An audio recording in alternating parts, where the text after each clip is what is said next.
Welcome to కథ చెప్పమ్మా.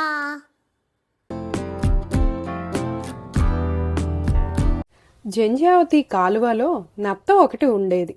అది అప్పుడప్పుడు గట్టు మీదకు వచ్చి పరిసరాలను గమనిస్తూ ఉండేది. అదే కాలువలో కప్ప ఒకటి ఉండేది. అది ఎక్కడెక్కడో తిరుగుతూ అక్కడ విశేషాలు నత్తకి చెబుతూ ఉండేది. కానీ నత్త నెమ్మదిగా నడుస్తుందని, తను మాత్రం గబగబా గంతులు వేయగలనని కప్పకి గర్వం. అయ్యో నత్త, నిన్ను చూస్తే జాలేస్తుంది. నువ్వు నాలా ఎక్కడికి వెళ్ళలేవు. నీకు తెలుసా, ఇక్కడికి దగ్గరలో ఒక అందమైన పూల తోట ఉంది. అక్కడ రంగురంగుల పూల మొక్కలు, రకరకాల పక్షులు, అందమైన చెట్లతో ఎంత బాగుంటుందో. నేను ప్రతిరోజు అక్కడికే వెళ్ళి ఆడుకుంటూ ఉంటాను. అయినా నీకెలా తెలుస్తుందిలే? నువ్వంత దూరం రాగలవా? ఏ ప్రదేశాలైనా చూడగలవా? అంటూ వెక్కిరిస్తూ మాట్లాడేది. కప్ప మాటలకి నత్తకి చాలా బాధ అనిపించింది. నిజమే, నేను వేగంగా నడవలేను. నాకు అందరిలా నడిచే శక్తి లేదు. ఈ కప్పలా గంతులేయగలిగితే ఎంత బాగున్నో కదా అనుకుంది బాధగా. ఎలాగైనా కప్ప చెప్పిన పూల తోటను చూడాలని దృఢంగా నిశ్చయించుకుంది మనసులో. మరుసటి రోజు ఉదయాన్నే లేచి నడక మొదలుపెట్టింది.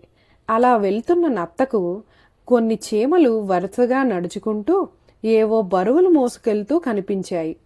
ఏ చీమనేస్తాలు, మీరంతా అంతంత బరువులు మోసుకుంటూ ఎక్కడికి వెళ్తున్నారు అని అడిగింది ఆశ్చర్యంగా. మేము ఆహారాన్ని సేకరించి మా పుట్టలో దాచుకుంటాం.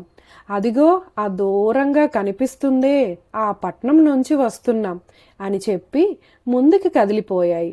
అబ్బా, చిన్న చిన్న చీమలే అంత బరువు మోస్తూ ఇంత దూరం నడిచినప్పుడు నేను ఎందుకు ఆ పూల తోటను చూడలేను అనుకుంది నత్త. అనుకుంటూ హుషారుగా ముందుకు పోతున్న నత్తకు చకచకా కొమ్మలపై గెంతుతూ చెట్లెక్కి దిగుతున్న ఉడత కనిపించింది. అరే ఉడత మామ, నువ్వెంత వేగంగా చెట్లెక్కు దిగుతున్నావు, నాకు ఆ అదృష్టం లేదు అంది బాధగా. అయ్యో నత్త, బాధపడకు. నిన్ను చూస్తే నాకు చాలా ముచ్చటేస్తుంది. ఏదైనా ప్రమాదం జరిగితే చటుక్కుని నీ శరీరాన్ని నీ గులకలో దాచుకోగలవు. వేగంగా నడవలేకపోయినా శత్రువుల నుండి సులువుగా తప్పించుకునే అవకాశం నీకుంది. ఒక్కో ప్రాణికి ఒక్కో ప్రత్యేకత ఉంటుంది. సంకల్ప బలం అన్నిటికంటే గొప్పది. నువ్వు తప్పకుండా పూల తోటను చూడగలవు. వెళ్ళిరా అని ఉత్సాహపరిచింది ఉడత. నిజమే కదా అనుకుంటూ ముందుకు వెళ్తున్న నత్తకు వెనుక నుండి గెంతుకుంటూ వచ్చి పలకరించింది కప్ప. ఏయ్ నత్త, ఏంటి పూల తోట చూడ్డానికి బయలుదేరావా? పాపం నువ్వు వచ్చేసరికి ఎన్ని రోజులు పడుతుందో. మీ అమ్మకి చెప్పే వచ్చావా అంటూ వేళాకోలమాడి నవ్వుతూ వెళ్ళిపోయింది. కప్ప మాటలకి భయం కలిగింది నత్తకి. పూల తోటను చూడలేనేమో అన్న దిగులు కలిగింది. ఉడత మాటలు గుర్తొచ్చి ముందుకు సాగింది.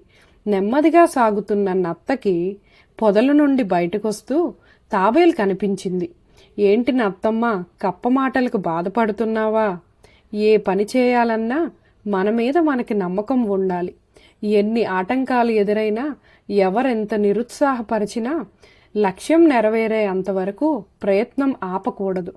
మన ప్రయత్న లోపం లేనప్పుడు పనులు తప్పకుండా నెరవేరుతాయి అని తన గతంలో కుందేలుతో వేసిన పరుగు పందెంలో ఎలా గెలిచిందో చెప్పింది తాబేలు. తాబేలు మాటలతో మరింత ధైర్యం వచ్చింది నత్తకి. చకచకా పాకుతూ ఉత్సాహంగా ముందుకు సాగింది. అల్లంత దూరంలో పూల తోట కనిపించింది. నిజంగానే పూల తోట రంగురంగుల పూలతో, రకరకాల చెట్లతో చాలా అందంగా ఉంది. పూల తోటలో ఎంతో సంతోషంగా అటూ ఇటూ తిరుగుతూ ఆనందంగా గడిపింది నత్త. ఎలా అయినా తను అనుకున్నది సాధించానని, పూల తోటను చూడగలిగానని ఆనందంతో తిరిగి కొలనును చేరుకుంది నత్త. నత్త తన బొరియ చేరేసరికి రాత్రయింది. నత్త తల్లి ఆత్రంగా ఎదురు చూస్తుంది. తల్లితో తన ప్రయాణం గురించి, చూసిన అందమైన పూల తోట గురించి చెప్పింది. తల్లి నత్తపిల్లని దగ్గరకు తీసుకొని పట్టుదలతో నువ్వు అనుకున్నది సాధించడం బాగుంది. ఎదుటివారితో పోల్చుకొని మనం బాధపడకుండా మనలో ఉన్న ప్రత్యేకతలను గుర్తించి మెరుగుపరుచుకోవాలి.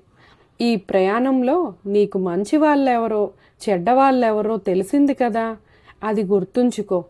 ప్రయత్నం వల్లనే పనులు సమకూరుతాయి. సరే, చాలా రాత్రైంది, నువ్వేమైపోయావో అని నేను ఎంత ఆందోళన పడ్డానో తల్లి. ఇక నుండి నాకు చెప్పకుండా ఎక్కడికి వెళ్ళొద్దమ్మా అని ప్రేమతో దగ్గరికి తీసుకుంది నత్త తల్లి. Thanks for watching.